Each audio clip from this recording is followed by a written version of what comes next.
У выніку злачынных дзеянняў ашуканцаў грамадзяне страцілі больш за 150 тысяч беларускіх рублёў. Па-ранейшаму адным з самых актуальных спосабаў выманьвання грашовых сродкаў у грамадзян застаецца падстава дэкларавання. У выніку такога падману за тыдзень жыхары вобласці пазбавіліся звыш 19 тысяч рублёў. Больш за 2500 грамадзяне перадалі ашуканцам пад маркай набыцця тавараў у сетцы інтэрнэт на розных гандлёвых пляцоўках.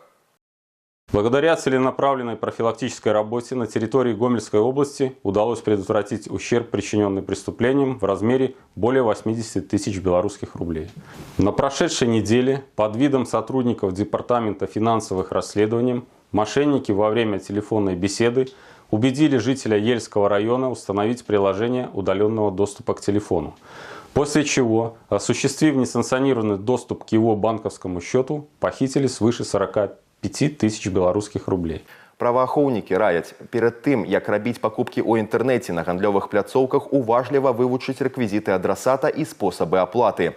Ні пад якой падставай не пераходзіць у іншыя месенджеры і па спасылках для здзяйснення плацяжу і афармлення дастаўкі.